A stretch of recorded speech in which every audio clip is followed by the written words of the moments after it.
The only thing that really stinks, and I'm talking about the only thing that really stinks, is I wish we were continuously playing baseball right now. Nevertheless, we are not. We'll recap the season here tonight. Maybe one massive silver lining. We touched on it last night. We'll talk about it big here tonight. Just give a big recap of the season.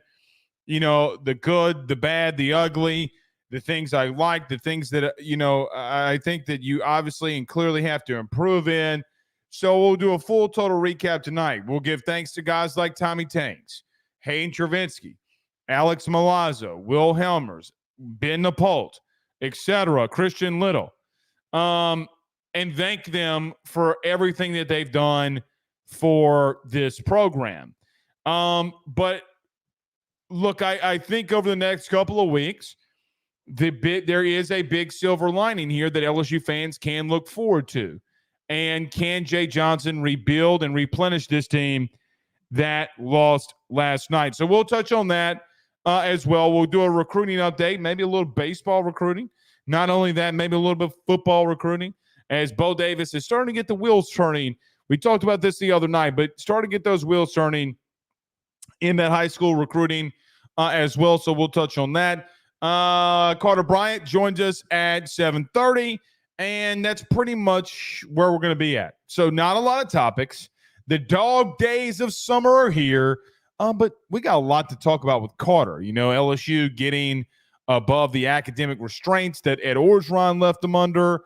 You know, they do have a new punter. Well, we talked about that. The portal recruit, the high school recruiting. Now that football season is here, guys, we're in June. It's June the 4th, man. I get it.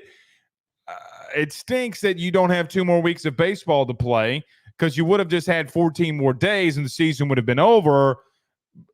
But, football is right around the corner, so we'll get into that with him tonight as well. So a lot of things that we need to discuss. I'm looking very much forward to it here tonight. Dane Bergeron says, good evening from Toledo. Ben, good to have you in here with us tonight. Dane, Todd Davis says, from Metairie, where Will Helmers is from, good to have you in here with us. Todd, Tyler Townsend says, Blanchard, Louisiana, the 318-31 great stand up. Good for our good man, Tyler Townsend. His guy, he's wearing the shirt. I heard that he sent Carter a hat. So, yeah, good to have Tyler Townsend in here. Blanchard, Louisiana, stand up. Mickey Cecile says, Stonewall, Louisiana. Where is Stonewall? Let's look this up very quickly. I don't know where Stonewall, Louisiana is. Stonewall, Louisiana. Where is Stonewall? Isn't that over by Texas? Oh, yeah. The 318 over there by Texas. Oh, close to the border. Close to the border. Okay. Maybe a massive Cowboys fan. Maybe not. Who knows? Who knows? Stonewall, Louisiana in the building. Good for you, or thank you for being here. Rick is tuning in from Nashville. Okay. You're in West End, Rick. Where are you? You in Wilco? What's the other ones? I'm trying to think of Nashville, but good to have you in here as well. Good buddy Stephen Fry, who over Fry Construction out there in Eunice, guys, land and dirt services, those guys over there in Eunice, does it all. Fry Construction, let them know that Blake sent you on by. Absolutely electric with everything that they do. Guys, there's not really a lot of things they can't do. I really think that the guys over at Fry Construction, if you need somebody to help your grandmother cross the street, they'll do it. And there's not a lot of places to cross the street in Eunice other than go to watch LSU, who, by the way, won a national championship this past week. But a good man, Stephen Fry, says, really love the young talent that is coming back next year for Jay Squad, Blake. The portal lube up because Jay is coming in long and strong. No pause. No pause there whatsoever. I think that is, you are right, my good friend. That is the silver lining we'll discuss here tonight. Lincoln Riley scared of LSU on YouTube. That's their name. Says San Antonio by the way of Grand Prairie, Louisiana. Good to have Grand Prairie and San Antonio in here tonight as well. Cody McGee with a $9.99 super chat. Not even 10 minutes into the show, and we already got a $10 super chat. My man, I greatly appreciate it. He says, hell of a season for LSU baseball and Jay Johnson. This was a rebuilding year for LSU. Jay will be in the portal tomorrow recruiting, if not recruiting today. Yeah, I don't disagree whatsoever. That I don't want to say it was a rebuilding year, right? Like I think that you were competitive. I do think in a place like LSU, though, you're going to have to be a reloading program. And it takes time to be there. It takes time to get that consistency, especially in today's portal world. It might be, even in college baseball, impossible to do. But we got lots and lots and lots to break down with baseball. My thoughts, my things I liked, things I didn't like. And we'll go from there, man. We'll go from there. So I thought, guys, if you would have won last night, for me, considering how the season had went in its totality, to be honest with you,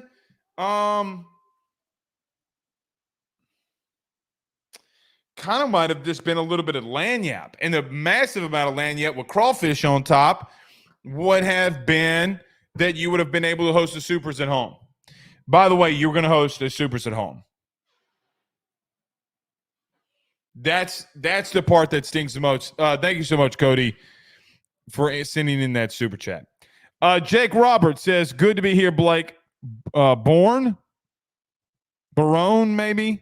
Boerne. Anyway, Jake's in the house in Texas.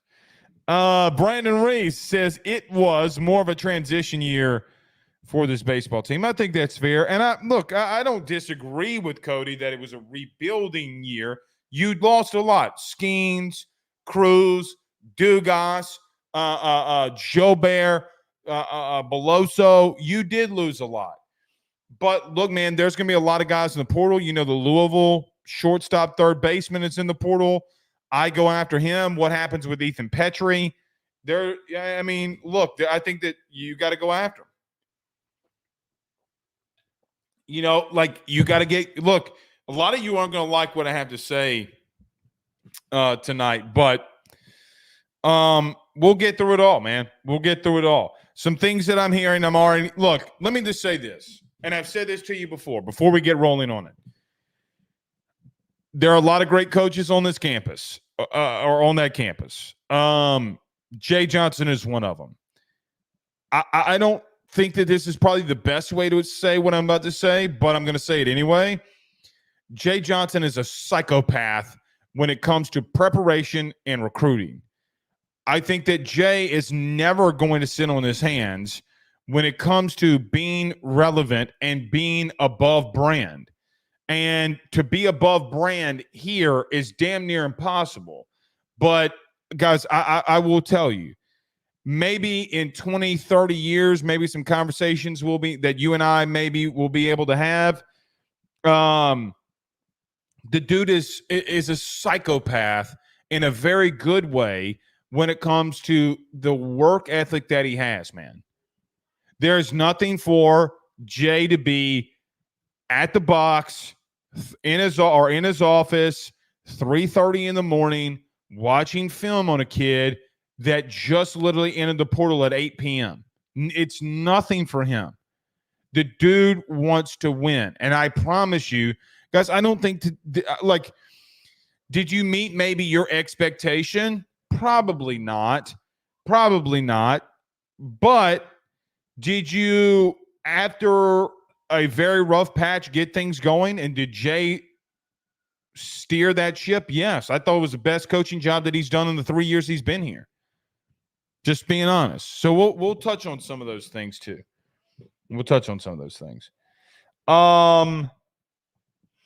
Jonathan says pronounced Barney, Texas. Okay. Barney, Texas. Brandon Graziano, the man that saved the beard. If you notice, I trimmed a lot of it off. You know, your boy's down 38 pounds. So face maybe not still, not thin, but, trim the beard down a good ways. My wife liked it, I think. So not this bushy ass beard everywhere, pause.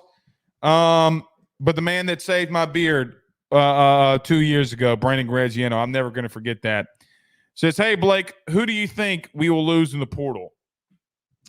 Well, Michael Bucknam went into the portal today. I think it's interesting. I don't think that they have gone through a lot of exit meetings. I think that those will start next couple days, and then we'll see. I'm just as intrigued as you are. I'm very intrigued to see who hits. I'm not intrigued on what I think in reference to. I have a pretty good idea from talking to people where I think Jay's going to go, and we'll talk about it. Chris Lomax says, Blake, what if Connor Griffin comes here? Then you pulled the rabbit out of a hat.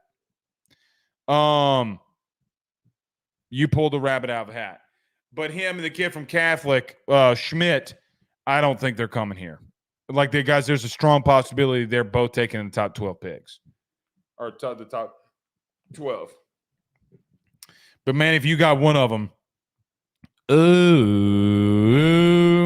I just don't think that he's making it. Pete says Jay Johnson is the best baseball coach in college. It's hard to disagree with that, man. He's very good at his job. Very good. Greg Porsche says people just need to get over it. NIL and transfer portal is the way of college sports now. Who's complaining about that? Nobody in here was complaining about it. I mean, guys, here's the truth. I hate to tell y'all this, okay? But it's just the truth. You can't have schools making $54 million a year in TV revenue money and players only getting paid about $15,000 to $20,000 of scholarship money. Sorry. Guys, I'm sorry. It's not created equally. It's about education. The fuck it's about education. Guys, they're not there to play school. They're there to play football. Now, what's interesting about that is Ed Orgeron left things an outright mess when it came to things academically that Brian Kelly fixed. Guys, they're well above standard academically where they need to be, and I do think that that's a big deal. And I know that his thing is graduate champions, but what people don't hear in that is champions. So I look, is the portal an issue with how do I want to say this? Do I think the portal and NIL is an issue? To some extent, I agree that there needs to be some things that might need to be regulated. However, there just comes a point where, man, you can't make that much money in sports. Guys, do 54 million times 16. That's just TV revenue money. By the way, it was reported this week, you can make up to $20 extra million if you play from round one to the college football playoff final. You can make an extra $20 million in TV revenue money. Guys, there's going to be a team in the SEC or Big Ten that makes $70+ million in TV revenue money. And what we're saying to ourselves here, they don't need to pay players. That's over with, by the way. Newsflash to everybody that hasn't been keeping up with things in the offseason, that's over with. Sorry, man. And by the way, the portal has been better to you than arguably any other school in the country. Let me just say this. I see a lot of LSU fans that complain about the portal. Name a school that it's benefited more than LSU. And not just in football, but legitimately in all sports. Yes, Joe Burrow was a grad transfer, but transfers weren't a big deal, right? Like, the grad transfer rule is what really started off this whole portal thing. But then you get another Heisman Trophy winner and Jane Daniels. Guys, in 2022, football-wise, your defense was definitely depleted, definitely needed some things that need to be worked on. And you go and get kids from the state of Louisiana that were in the portal, and guys, you won the West. Angel Reese is another big part of the portal. Anissa Morrow was another big piece from the portal. Oh, and by the way, Paul Skeens happened. Tommy Tanks happened. A guy that we're going to talk about tonight, Michael Braswell happened. Now, a lot of you are going to say, oh, what about Braswell? Oh, okay. Guys, he's hitting 320-ish. But name a school that the portal has affected in a positive light more than LSU. Are there some teams out there that have had very massive amounts of success in the portal? Absolutely. None bigger than you. So I see a lot of you complaining about it, but the truth is it's benefited you greatly than any other team. It's for sure in the SEC. And off the top of my head, I can't think of another school in the country that it's benefited more than you. I hate the portal. Okay. Paul Skeens is waving like his name is Forrest Gump, saying, hi, this is my Jenny. Head ass. All right. Cody McGee with a $19.99 super chat. My man is dealing in here tonight. Off the subject question, posted this question on Rufino and Joe show. Sorry about that we missed that, Cody. I apologize. I did not see that, or I would have brought it up. I apologize. But he says, with the NCAA 25 game coming out next month, do you think we get a college baseball or basketball game, or will EA not pay? I don't know that. I do think that they probably do a basketball before baseball. But let me tell you this, Cody. I would rather EA Sports do a college baseball game than college basketball. Just being honest. Could you imagine playing with this year's lineup? Guys, I am a college dude through and through. 1,000%. I will play NC or college football 25 until my freaking fingers fall off. When they announced that they were coming back with the game, I legitimately bought a console just for that. That's what I did. Thank you, Cody, so much. All right. Let's get to it. Everybody do us a favor by hitting the like and share. If you're on Facebook, hit that like button, hit that share button, share to all those groups. If you're on social media, share it, share it, share it. Sharing is caring, as my 5-year-old would say. Share to all your social media pages as well. You're watching us, listening to us on YouTube. Like, subscribe, notification bell, wherever you listen to podcasts. Rate, review, and subscribe. Let me pay a couple of bills around here. We come back. We break down the season. Carter Bryant joins us at 7:30. Lots to get into. Stay with us.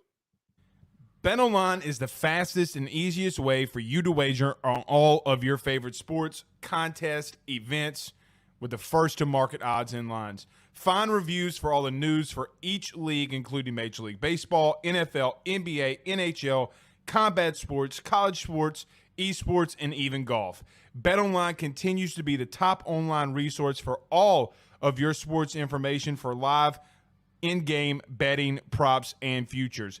Head on over to BetOnline today and use your mobile device to join and make your first sports bet. Use our promo code BELIEVE50, that's BELIEVE50, BLEAV 50, to receive your 50% off welcome bonus on your first deposit. That's betonline.ag, betonline.ag. He will sell your house and find you a new. Well, Tyler's the man, he's here for you. If you want to buy or sell, well, it's not too late.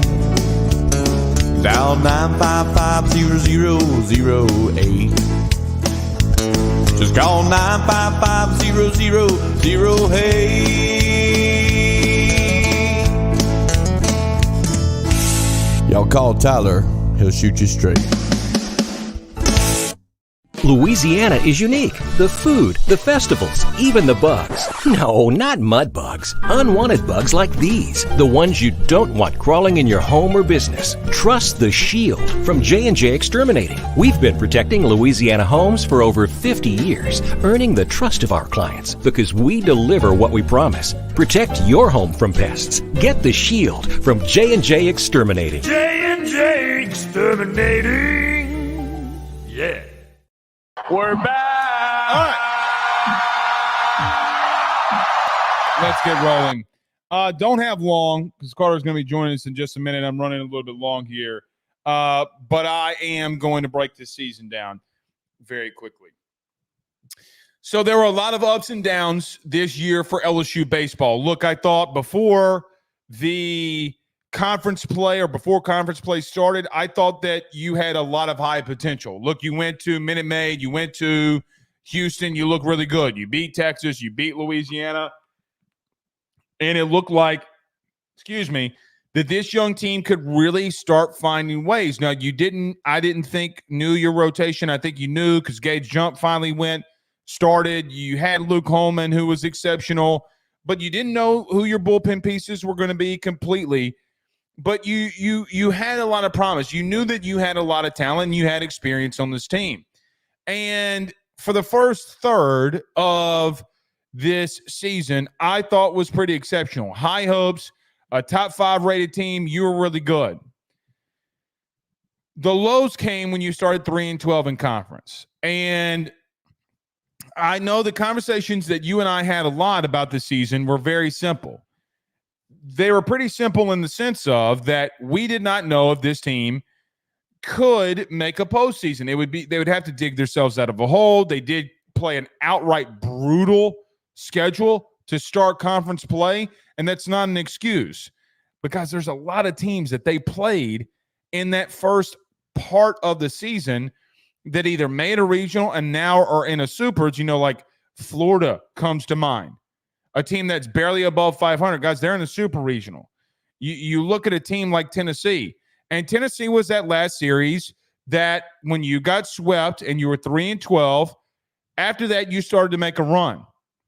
I can make the argument that you were one of the hotter SEC teams from that point on. You beat number 1 in the country, Texas A&M, who's in a super regional, 2 out of 3 at your place. But you look at a team like Arkansas, and you're unable to overcome there. You get swept there on the road. But something flipped for this team. A lot of young freshmen started to step up. A lot of experienced players started to step up. And let me just say, to all the guys that have been here for a couple years and the seniors like Alex Milazzo, Hayden Travinsky, man, I am proud of not only this team, but this season. And what they accomplished and what Hayden Travinsky and Alex Milazzo and those type of guys accomplished is not going to be held lightly. Those guys are national championship winners. Alex Milazzo coming in midway through the year after an injury, really being a backstop and a really good catcher for you and did some pretty good things at the plate. But when you went into that Missouri series, you started to find your way. And when your back was up against the corner in that Ole Miss series, you found a way to sweep and to get in. And you go in the SEC tournament, you get hot. You're playing red hot with your hair on fire. You beat Kentucky, who's hosting the Super Regional. You beat Georgia, that's hosting the Super Regional. You beat South Carolina twice, who, yes, they fired their head coach, but was red hot down the stretch as well. And then you go up against the number 1 team in the country in Tennessee, and you lose by a run. And it gave you a lot of hope. But what gave you a lot of hope?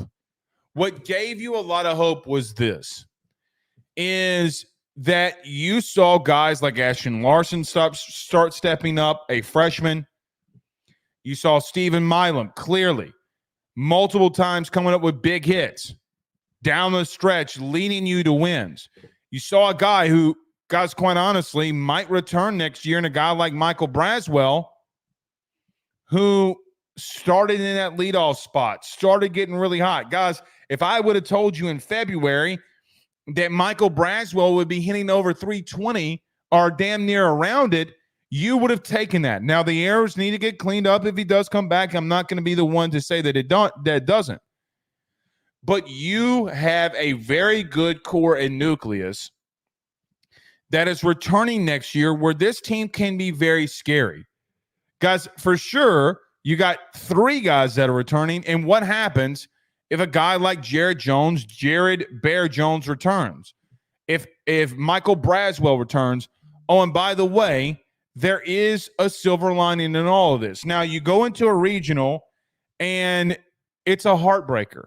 Guys, my heart still breaks. I was so upset today. I didn't want to I didn't get on social media a lot. I didn't want to talk to people. It's a heartbreaker.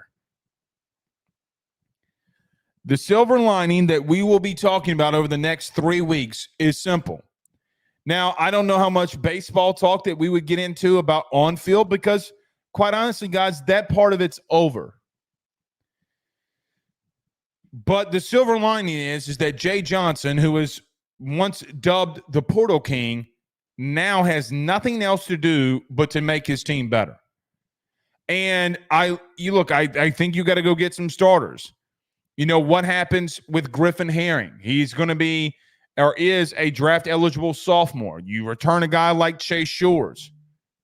You have some guys in that bullpen like Cam Johnson and Aiden Moffitt returning. You do have a very strong core and nucleus returning. God forbid, like I said, Jared Jones returns. The point in all of this is that I think Jay's going to destroy the portal. Absolutely, positively, no questions asked, destroy the portal. Not only that, I think he's going to get some guys that are going to return that maybe we didn't expect or were on the fence on. I think that LSU is positioning themselves to be very competitive in that space. I think that there are some really good position players that are hitting the portal. And you got some holes that you got to fill. None bigger than at third base. And let me say this. Tommy Tanks is a legend. Now, did I and you and a lot of people, even himself, get frustrated sometimes at Tommy Tanks at some of the at-bats that he had? Yes. Yeah, we did. 47 is nothing short of an LSU legend. To replace a guy like that is going to be tough. I do think that there's guys in the portal that can do it, but it's going to be tough. I want to thank Tommy Tanks. And look, I'm going to be a little personal here. And I don't want to be the guy that comes on a show and gets emotional. Guys, I'd never come on the show and get personally emotional about things. But my son is 5 years old. His favorite player is Tommy White. Has been for 2 years. When we took him to his first college baseball game and we're sitting in Hammond at Southeastern. And Tommy is walking down the right field lawn. I'm like, hey, Ben, that's Tommy White. The look that man, that little boy had on his face, I'll never forget. And now my son being obsessed because of what that team did last year and what that guy did at this school. Guys, that's what legends are made of. Like, my son will grow up remembering Tommy Tanks because it's all that he wants to be like. The arm sleeve. Now, he doesn't have the hair like him, clearly, or the facial hair. But the dude wanting to wear a chain now. Because that's the dude that he wanted to resemble and be like. To Tommy White, man, you have meant so much to this program to get it back to the place that everyone knew that it can be and will continue to be. Your lasting legacy will not be forgotten. And I appreciate him for that. Before we get to Carter, let me say this. Guys, I think you're going to be dangerous next year. I think when we came into the season, when you and I had the conversation in February, I went back and listened to my segment today to make sure that what I wasn't misremembering. But the conversation that you and I had was very simple. It was that, man, you have a lot of talent. You don't have a lot of experience, but you have a lot of question marks. And I think that's how the season played out. Now that flips. Guys, you got a good, solid, really freaking good core returning. And I think Jay's going to hit the portal. He's going to be a psychopath in doing it. It's going to be fun. It's going to definitely be a really fun 3 weeks. All right. I went a little long there, but I had to. I 100% had to. Dane Bergeron with a $10 super chat says, Blake, I have no issue with the players getting paid. It does need to be regulated. An issue that will rear its head will be Title IX. Dane, I agree with everything you just said there. And how to scale the payouts among sports and athletes. Very good point. Title IX is going to have to go away. Dane, I agree with your points here. Anthony with a $99 super chat says, LSU fans, nothing to hang our heads about. This was an amazing run by a very young team. Jay is building something special in Baton Rouge. Looking forward to next February already. Both of you guys, thank you so much for those super chats. I greatly, greatly agree. All right. Carter Bryant coming up next. And thank you again. Guys, every time y'all do that, it helps us so much. Let's do this. Let's take a quick break. We reset. Carter Bryant joins us next. Our favorite segment of the week. Stay with us. Guys, you might know my good friend Carol Falls and all the great service that he provides over at State Farm. He is your good neighbor after all. But did you know State Farm has surprisingly great rates as well? Along with a great neighbor service, State Farm agent Carol Falls has surprisingly great rates for everyone inside the state of Louisiana. So call him today at 985-395-4300, 985-395-4300 for all of those surprisingly great rates on auto, home, and life insurance needs. Like a good neighbor, State Farm is there, and individual premiums will vary by customer. All applicants subject to the State Farm underwriting requirements. By the Drake Williams Law Firm, drakewilliamslawfirm.com. Whether you've been injured in an accident, you're preparing for a future with your estate planning, you're getting ready to close in on a real estate deal, or you're about to welcome a new addition through adoption into your family, or you're facing criminal charges, you need very experienced attorneys, and that is what the Drake Williams Law Firm will be able to do for you in navigating the legal system. The door to their cozy office in historic downtown Ponchatoula has been open since 1981. They have helped thousands and thousands of Louisiana families and individuals win cases, close on real estate deals, and regain that peace of mind. Their lawyers over at the Drake Williams Law Firm, Ernie Drake III, Ryan J. Williams, and Summer Vignair, are very determined, compassionate, and dedicated to their craft. It's the Drake Williams Law Firm, drakewilliamslawfirm.com. Give them a call today at 985-386-7600. Tell them your good friend Blake Ruffino at AYS sent you on by.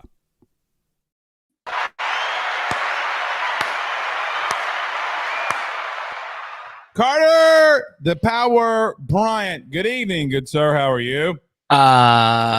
Still recovering from yesterday, but still eternally grateful. I the only time, and my wife filmed it, and we have like a dog camera, and I forgot that was on. I can't stand walking in runs. That dude, there is nothing with the bases loaded. There is nothing that drives me crazier than a walked in run. And I went on, and normally in baseball I'm a little bit more relaxed, but I couldn't do that. I felt that was worse than anything that happened last night. But it's good to be with you, and I'm very happy. Not that the season ended, but I'm happy that the LSU baseball team was able to turn things around and make it a reasonable year. Yeah, very reasonable. I mean, look, man, you played two top four teams in the country and you lost the crucial games by one run. You have a young team, very young core and nucleus. Look, I mean, does it sting? Does it hurt? Do I even think that you're better than North Carolina? Yeah, actually, I do. But I think that what happens and what we don't measure in sports, football related too, is how much experience plays. Like experience plays. Carter, they substituted 3 pitchers and 2 guys in the field. All 5 of them were seniors. Every one of them. That was crazy when I heard that on the broadcast. They're like, "Oh, this senior was like replaced, and here he is pitching a pitch, like one pitch or whatever." That was insane that those guys bought in. Carter, that's what you did last year. Think about. I mean, Blake Money was a freshman. What, 2 years? I mean, he was a junior, but he was an experienced guy. Riley Cooper. I mean, Gavin Duga. Braden Jobert, Kay Beloso. I mean, those guys literally could have been working at Wells Fargo, but they were playing college baseball.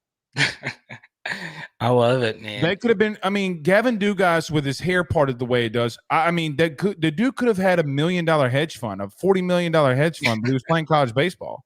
You know, I mean, like he looks like a guy that runs a hedge fund. And I think what we have not yet talked about, and it's the least thing talked about the most, is not only in baseball, but how much experience is played in the big three: basketball, baseball, and football. That is how, when teams have had success, LSU winning the West, they got 5 seniors or 4 seniors in their defensive back room, and it was the best that it's been arguably since 2018. Why does that happen? Experience.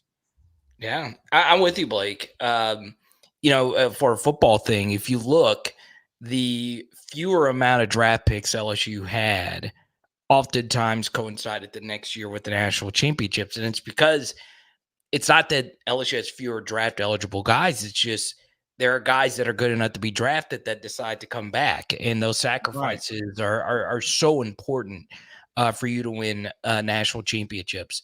I will say, and this will be my boldest take, because, of course, I like football way more than I like baseball. I just do. But LSU postseason baseball is the most intense sport that we have. Right. And it is the most enthralling. Like, there is so much shit I've seen in LSU baseball games that I have never seen in other games.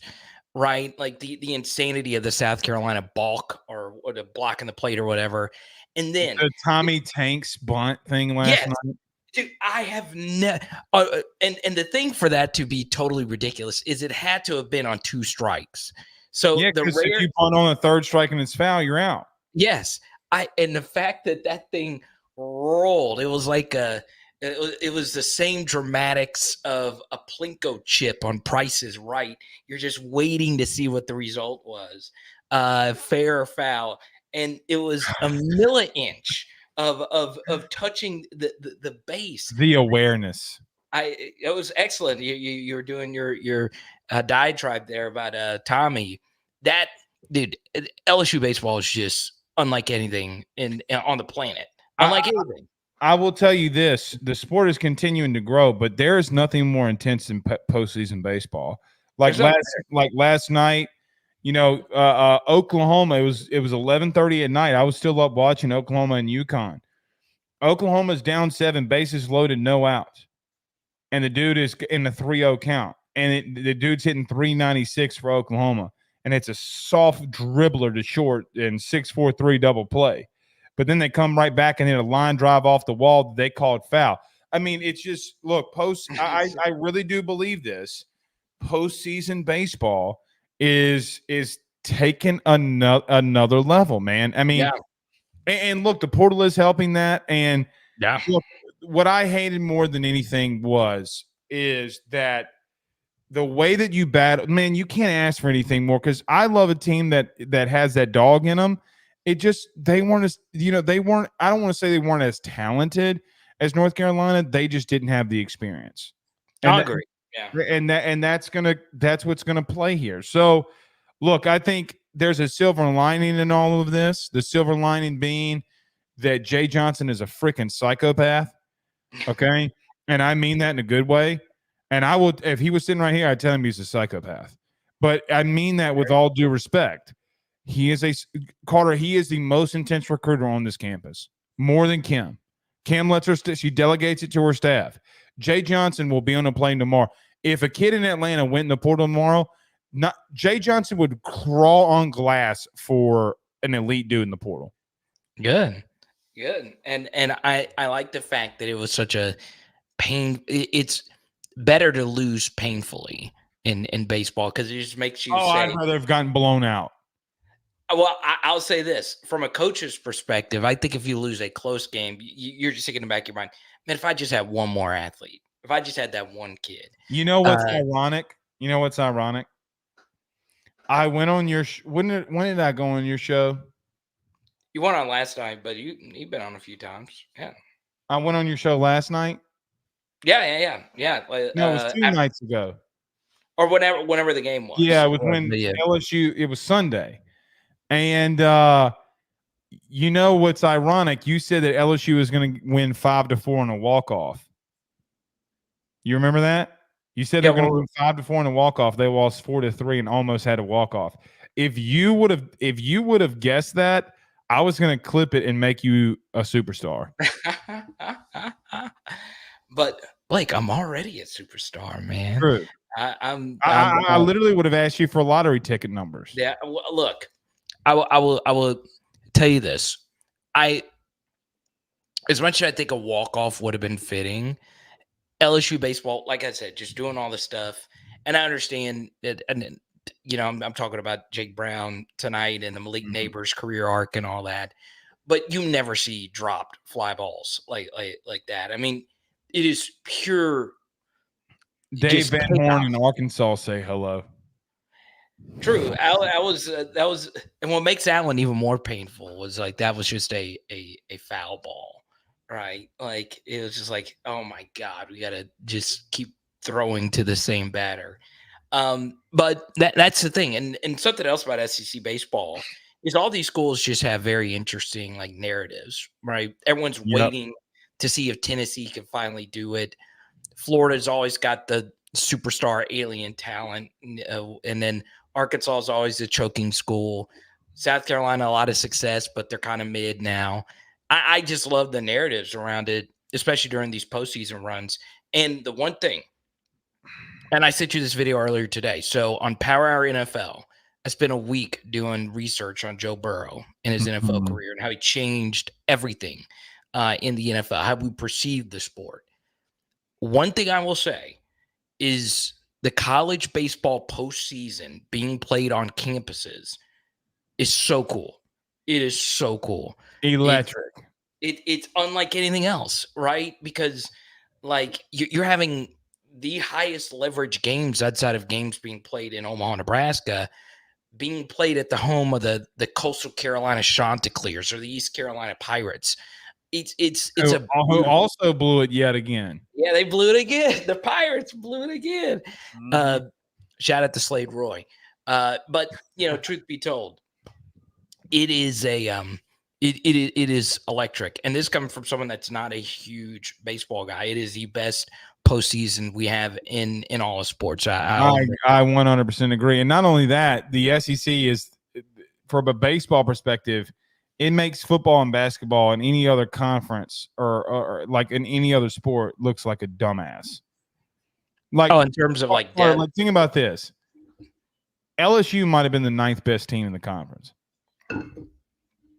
Yeah, they probably were. If you factor in like regular season. I know that they were. Yeah. That is think about that.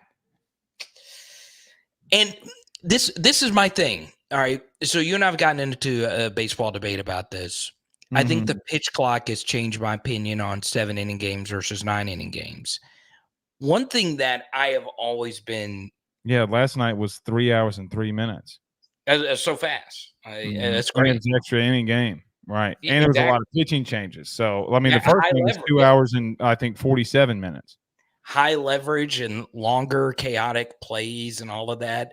Once again, I still can't get over that damn foul ball or that bunt. I still can't get over this. I wish last night would have been 7 innings. Right. You would have won. Yeah. But what I would also say about college baseball is, I saw a lot of your super chatters talking about like the changes coming to it.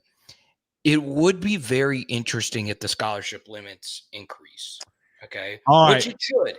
I am very. You're getting on an interesting topic here that Jay has not been asked because people have not. Carter, let's go here. Let me set a scene for you to get in here because people don't know where you're about to go, but we got to set a precedent here. Yeah. The NCAA versus House case just got settled, which scholarships could be lifted because of NIL and TV revenue. If that happens in baseball, LSU is going on a dynasty run like their name's Bear Bryant. Yeah, it wouldn't even be close. It really will not. Yeah. Because the TV revenue money that they would generate would be insane. Yeah. Yeah. But, to continue your point there. So I remember I talked to Paul Minieri about this for an hour way back when. And he told me, Carter, I hate scholarship limits. And if you're an LSU fan, you should hate it, right? It is the craziest thing that I know in sports, that a baseball team can only have 11.7 total scholarship players. So for those that don't know, that's total. That's like not every year. Out of a 25-man roster. Right.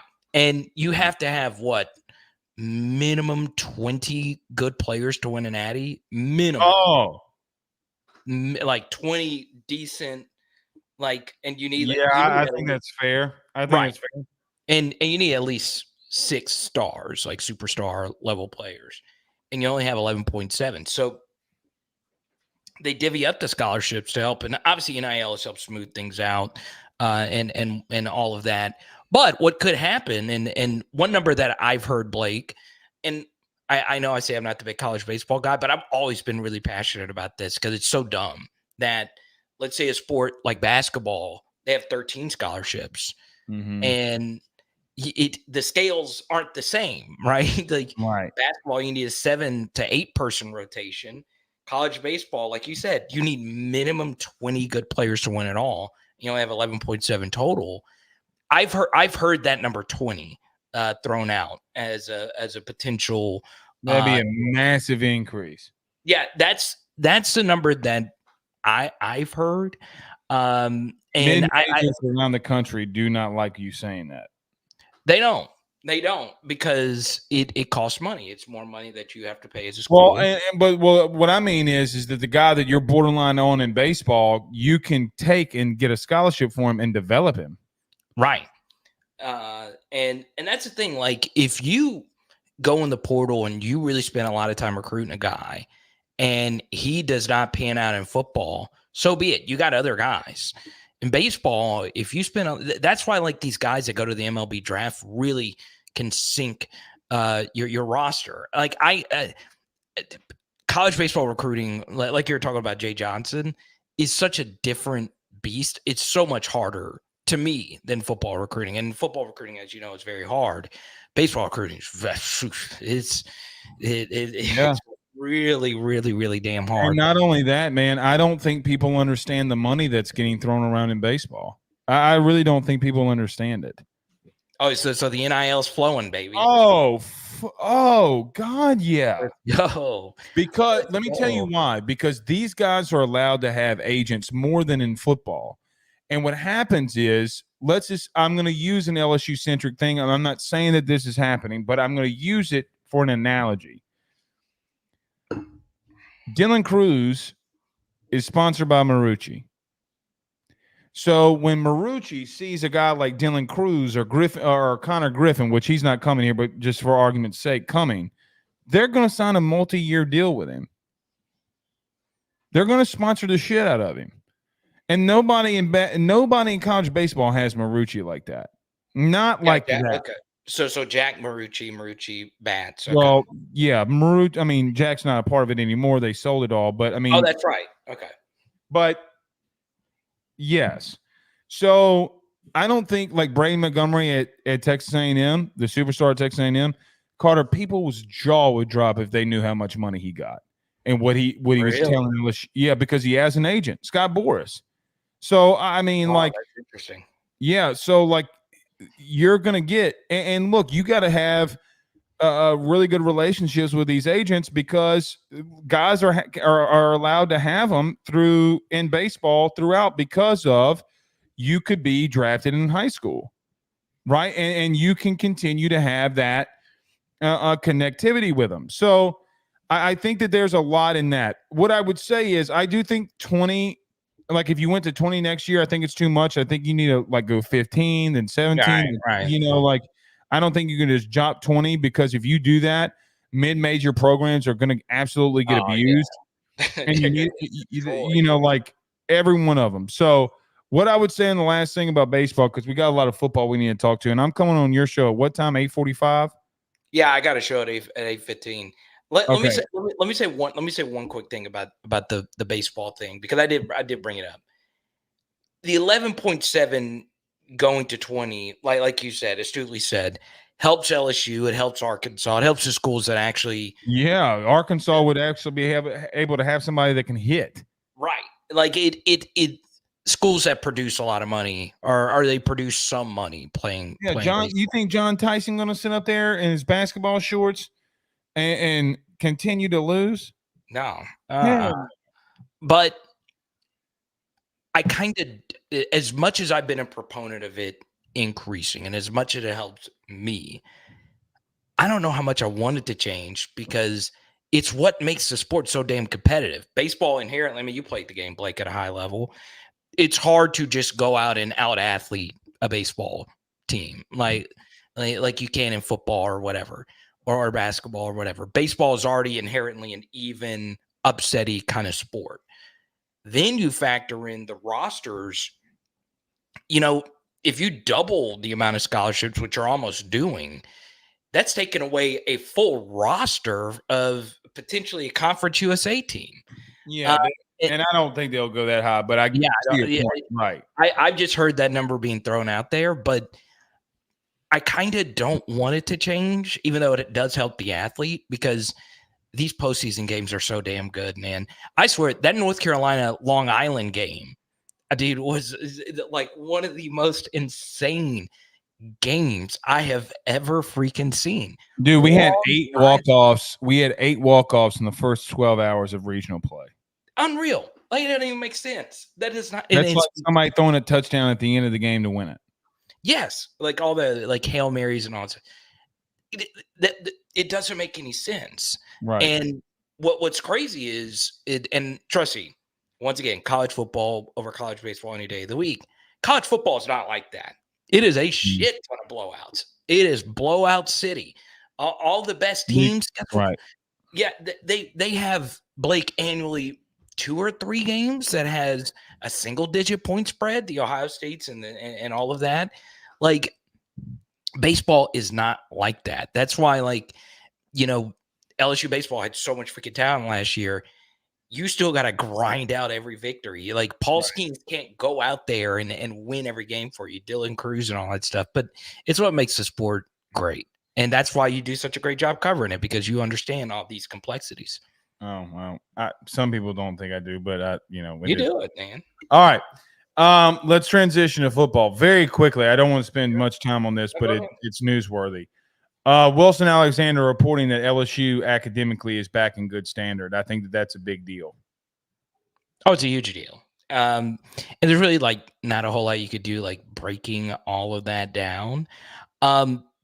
Yeah, basically, in essence, you're back in good academic standard, more than you've ever been. Right. And, Brian Kelly coming over from Notre Dame, you would like to think that was going to happen, and also give a lot of, credit to the players and a lot of the tutors and mentors. His name slips my mind. Coach DF. What's his last name? DF. Arnold, yes. People like those guys, a lot of that's just a good job by all of them to get kids to class and just get the job done. Because look, it was crazy. I saw Ohio State had one of the highest metrics in that. So that's pretty insane to me. But yeah, honestly, Quentin Judkins going to basket weaving and tennis for one semester to get him through. Yes. So yeah, that is really good news. Let's transition. Look, we're going to have a lot of time to get on the field. I don't think it's the time to get there, but LSU had a really big recruiting weekend. They had a lot of receivers on campus. I think that you're pretty high on Khalid Lockett. Yeah. But what has kind of taken precedent here is how Bo Davis has started to get things, and Brad Davis has started to get some things rolling on both of those lines of scrimmage. What your thoughts on what LSU's been doing in recruiting on the line of scrimmage? Yeah, I don't know a whole lot about the Florida State kid other than he's a 5-star offensive lineman. Yeah, Solomon Thomas. Yeah, that's always a good thing. I will be honest, Blake. Today was the first day I sat down and watched all these guys. I was texting you what I was thinking. And one guy that really stood out to me was Brandon Brown. He really, really, really impressed me. Very heavy hands, really fires off the football, plays hard, unbelievably athletic. And, when I'm watching a high school defensive lineman, yes, it's hard because the offensive lineman will be selling insurance here in 10 years, right? Yeah, they got boxer briefs underneath their pants. They don't even have the right athletic gear. Right. Everybody knows that white guy that wore athletic boxer or non-athletic boxer briefs underneath their football pants. Right. But like his pad level was pretty good. I mean, I like seeing heads get jacked backwards, and he was doing that a lot and from a lot of different techniques and alignments. And he's just very, very, very heavy-handed. Yeah, and I like to see that. Sorry. The Texas commit who committed while Bo Davis was still the D-line coach there. Not only him, I think Zion Williams is an interesting case, and some others. Carter, if they're able to start putting some pieces together in high school recruiting at that position, even though you did miss in the portal, and I think that you got a long way to go and you got a lot of things that you got to figure out there. And I mean that, like a long way to go, and you got to start getting some things back into the right direction. It's good to see that the dividends of what you're bringing in is paying off. Now, the thing with Bo is a lot of people have questioned, well, he's not going after the stars. Well, you can't people complain that Orgeron star chased, and this guy is apparently, to what you talked about with Brown, identifying somebody that might be flying under the radar, even though he's a 4-star. Yeah, I really do think he's good. Like I grade defensive lineman a little bit harder because that was the position that I played, and man, it was very, very, very impressive. And Blake, just really quickly, I would not be shocked if. And I predicted this last year. I said Cam Coleman will be a top 5 player nationally, and he ended up shooting up the rankings. And we weren't really able to get in. We were able to get him on campus. The same thing might happen with Khalil Lockett. Like, he really blew me away today when I watched him.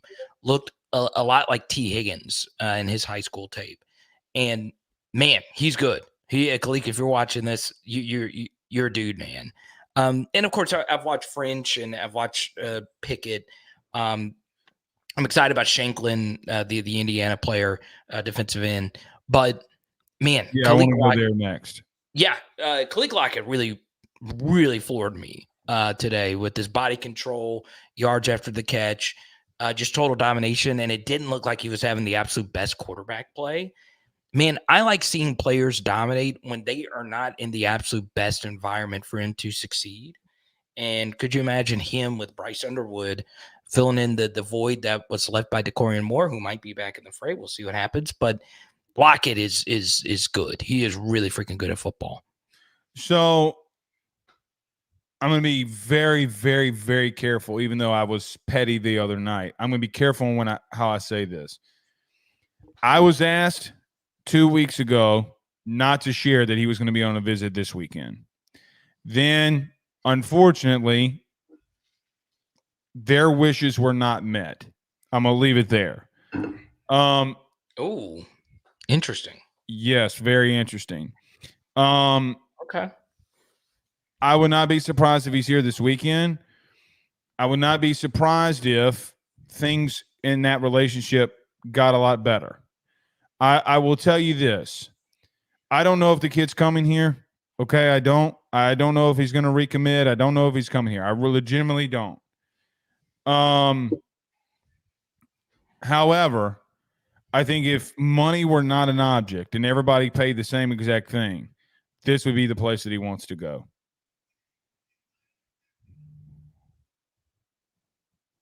And I think I'll leave it at that. So that's powerful. Yes. Now, let's see what happens this weekend. I think that he's being pulled in a lot of different directions, which worries me for him. Yeah. But the biggest thing is they have a lot of receivers that are on campus, and Justin Jefferson just got massively paid. Yeah, and that's way more than any NIL deal that'll ever be dealt. Can't be short-sighted, man. You can't. That's what I've been saying. You can't be short-sighted. And look, man, I'm going to say this. I know you love Jamar Chase. I do too. Justin Jefferson's the best wide. I've said this multiple times on this show. Justin Jefferson's the best wide receiver that we've ever had. Fight me. Ooh, what you're saying? Like, Fight me. Are you factoring in the professional career, or are you just? Yes. Okay, well then I could live with that. Well, even Carter, I think he was more dynamic even at LSU than Jamar Chase. Oh, I don't know. Like, I don't know about that. I mean, he had 3 years of more production, more than what Chase did in 1. Like, we can't forget 18. You can't. You cannot forget about 2018. I mean, Carter, what he did against UCF when things started to get rolling with him and Burrow was insanity. Yeah, no, you are right. If you factor in the entire career, and yes, you have to, you have to. And I know that you love Malik Neighbors, brother. Justin Jefferson's 6'2". He's bigger, stronger, and I can't say he's faster because Malik ran a 4.35. But I think he's the best receiver we've ever had here. Well, Jefferson's 40 was around that as well. So you know what it was? Oklahoma fans will remember. How crazy is it that 2 months before he ran a 40 at the combine, he was doing this, and that GIF left. You know that was still one of the highest tweets I ever had. I said, "Guess what? Justin Jefferson just ran," and it's the GIF of him doing this. 4-4. It's creative. Yeah, so I think we factor in career, sure, right? It's because he gave you 2 years of production, and Jamar, of course, sat out his prime year, the year 3 year. When we're talking about peaks, like the absolute peak season of LSU wide receiver play, I would give Jamar Chase in 2019 the slightest nod. That kid from Clemson ankles is still in the Superdome. Right. And in that same game, Jamar Chase went 9 for 221, 2 TDs. Okay. I don't remember one of those catches. Not one. I don't remember the one in the back of the end zone. I don't remember the one on AJ Terrell. I don't remember any of that. Fight me. And he did drop one. He did drop one in the fourth quarter to Jamar Chase. So it should have been a bit more than that. So he did. Let me move to this very quickly too. Damian Shanklin is a kid from Indianapolis that a lot of people think that even though he wasn't publicly committed to Notre Dame, that LSU just flipped him. Now, Carter, here's a kid, 6'4", around 230, 240, who, when Kevin People did, from what I've heard, when Kevin Peoples got to talk to him, he's like, oh, shit. And the kid is very high on LSU. Let's see what happens there. You know, like, let's see if you get a commitment.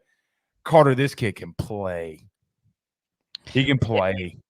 Yeah, I met him at the spring game. He was I thought you talked about that. Yeah, so I really didn't know anything about him, and I talked to him for I think I still had that we did like a little interview, and I was very impressed with his vision. And man, I agree with you. I think he's got a motor, man. And I'm who he reminds me of? Let's hear it. Of thicker paws, Arden Key. And you're throwing out all you're throwing out all the GOAT names tonight. All right, you ready for this? I pulled this up today. Okay. Hand size, same. Wingspan, same. Cone drill, same. I don't know if this 40 time is correct, but 40 time, same. You're pulling out all the big. I'm names. pulling out all the stops. All the big names, and now you Carter, bring up the GOAT receivers. Same height, same weight, same arm span, same hand size, same everything. What else am I supposed to do? Yeah. Okay. All right. Like Arden Key was so good. Like he is so much. Very fair. He is so much better than every other LSU pass rusher that we've had over the past couple of decades. You know, he's that good. He was that complete of a player. Now, if he's half of that, that would mean he would be probably the best end if he was able to suit up this year for LSU. Like now. I think he could be the steal of this class if you get him. I hope so. I will tell you this. When I spoke to him briefly, he seemed very locked in on coming to LSU. So I am hoping for this. I do think it's interesting because he is from the north and it goes outside your region. And Brian Kelly's been saying we're going to focus on our region, and obviously you make an exception for Bryce Underwood, who wouldn't. But you better make an exception for this kid too.